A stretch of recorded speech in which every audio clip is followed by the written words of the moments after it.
stop scrolling for a second. If you're a gamer, you need to see this.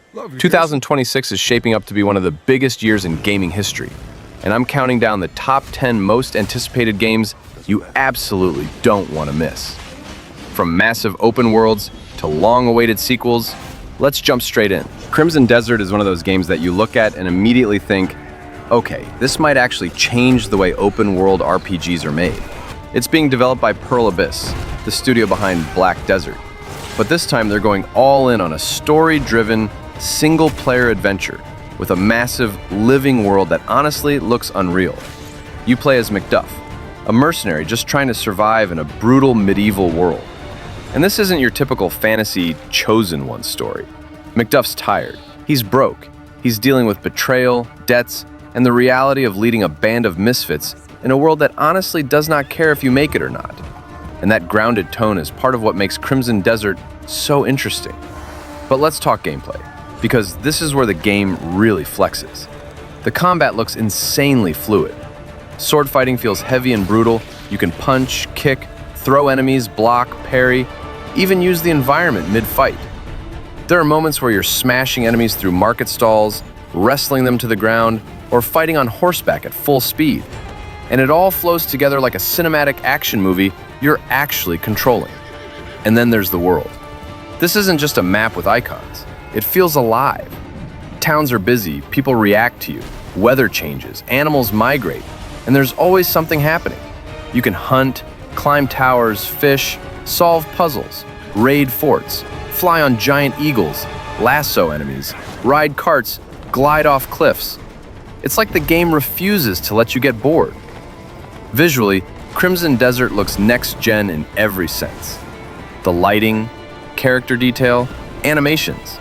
It all feels ridiculously polished. And while the release window has shifted over time, a lot of players are hoping this finally lands around 2026, which is why it's on so many most anticipated lists right now.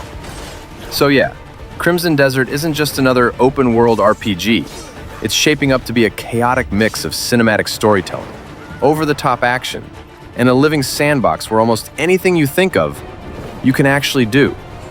If it delivers on even half of what we've seen so far, this could easily be one of the biggest releases of the year. Grand Theft Auto 6. This is probably the single most talked about game on the planet right now. And honestly, it deserves the hype. Rockstar has spent over a decade building this thing. And from everything we've seen so far, GTA 6 isn't just another open-world crime game. It looks like a full-on evolution of what open worlds can be. We're heading back to Vice City, but not the neon retro version you remember. This is a modern, gigantic, insanely detailed state with cities, swamps, highways, beaches, the works. And the level of detail looks ridiculous. Crowds feel real, traffic behaves naturally, and even the little background animations make the world feel alive. Not like a movie set. You'll be playing as two main characters, including Lucia, who already feels like one of the strongest protagonists the series has had. And that dual character dynamic means Rockstar can tell a way deeper story, one that still has that signature GTA humor and satire, but with more grounded human moments too. But the real star here is the world itself. GTA has always been about freedom, and GTA 6 looks like it's doubling down on that. Bigger map, smarter police, more interactive environments, and way more ways to just exist in the world when you're not doing missions. Whether you're exploring, messing around with vehicles, or just people watching in Vice City, it feels like a place you can actually live in. And visually, it looks like a generational leap. Lighting, physics, animations, it's all incredibly polished. This is the kind of game that makes you want to stop and look around mid-mission. So yeah, GTA 6 isn't just another sequel. It feels like Rockstar saying, okay, let's redefine open-world gaming again. And with everyone watching, the expectations are sky high. If it lands anywhere near what we've seen so far, it could end up being one of the biggest releases in gaming history, and easily one of the most anticipated games leading into 2026. 007. First Light is shaping up to be the kind of spy game we've been waiting years for. Instead of going full blockbuster from the start, this one digs into the early days of James Bond, before he becomes the smooth, unstoppable agent we all know. That means a more raw, unpolished Bond. Still dangerous, still sharp, but figuring it out as he goes. The vibe here is all about stealth, tension, and style. Think silent takedowns, gadgets that feel believable, disguises, social stealth, and those classic Bond moments where one wrong move blows your cover. And when things do go loud, the combat looks weighty and grounded rather than over the top. The coolest part is how the game leans into being a spy, not a soldier. You're gathering intel, infiltrating secure locations, reading rooms, and using charm just as much as weapons. Plus, the presentation is pure Bond. Cinematic shots, moody lighting, stylish locations, and that slow burn espionage tone we all love. If it delivers 007, First Light could finally give us a spy game that feels smart, classy, and actually lets you think like Bond, not just shoot like him. Marvel's Wolverine is one of those games that feels like it could redefine superhero games the same way Spider-Man did. It's being made by Insomniac, so you already know the storytelling and gameplay are in good hands. This time, though, the tone is way more grounded and mature. You're not swinging through a bright city. You're stepping into the boots of Logan himself. Quiet, rough around the edges, and trying to stay out of trouble, until trouble finds him. Expect tight, up-close combat, deep character moments, and a story that actually explores who Wolverine is beneath the claws. If Insomniac nails the emotional depth and cinematic action like they did with Spider-Man, this could easily be one of the standout games leading into 2026. Phantom Blade Zero looks like one of the slickest action games on the horizon. It blends fast, stylish sword fighting with this dark, moody world inspired by steampunk meets wuxia. You play as Soul, an elite assassin who's been poisoned and only has a short time left. So every mission feels urgent and intense. The combat is the star here, super fluid, precise, and cinematic, but still grounded enough that every move matters. Dodges, parries, combos, it all links together in a way that feels almost like a choreographed martial arts film you're controlling. And the environments? Misty forests, neon-lit towns, ancient temples, all dripping with atmosphere.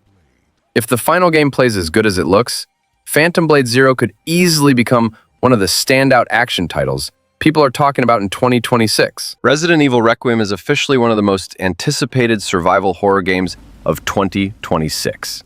Set to launch on February 27th, this isn't just another sequel.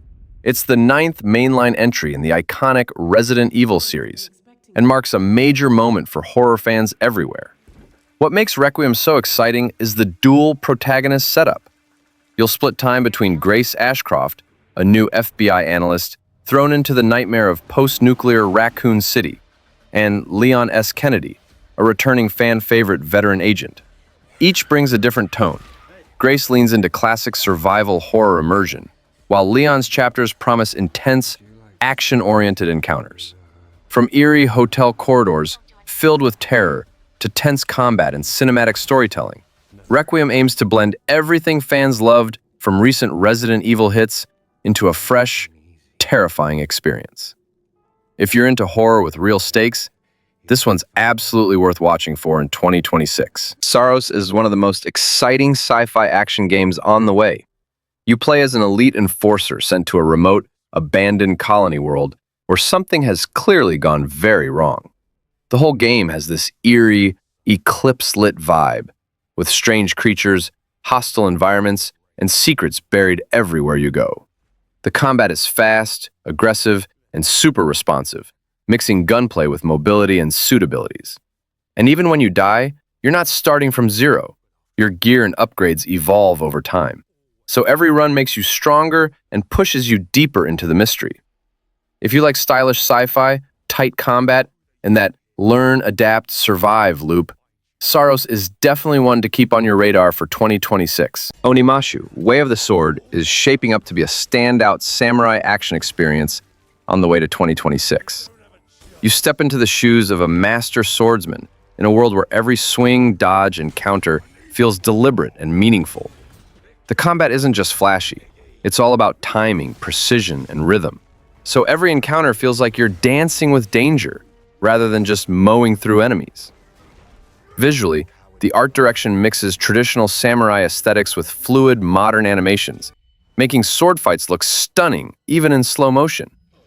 And with a focus on skillful play over button mashing, Onimusha is carving out a place for players who want a challenge that honors the way of the blade. If you're into deep melee combat with style and substance, this is one to watch for in 2026. Nioh 3 is easily one of the most highly requested action RPGs fans want to see in 2026. If it follows the path of the first two games, you can expect deep technical combat, brutal but fair difficulty, and that awesome mix of samurai action with supernatural enemies. What makes Nioh so special is how every weapon, stance, and combo actually matters. You're not just swinging wildly, you're learning, adapting, and getting better with each fight.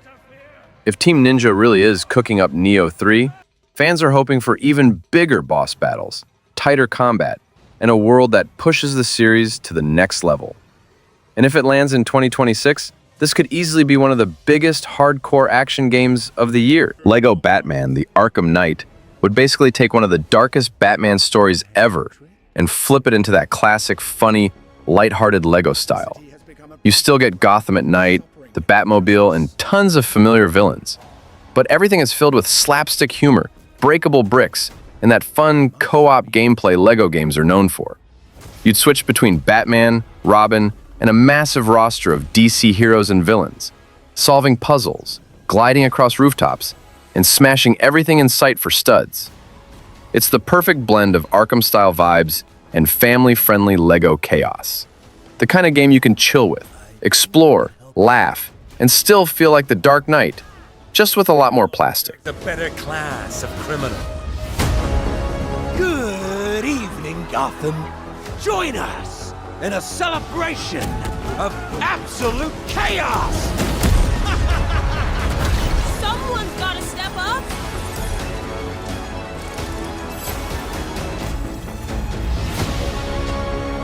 Let's get to the root of the problem. We don't do that. Sorry. Tonight's forecast, a freeze is coming. This is my favorite part.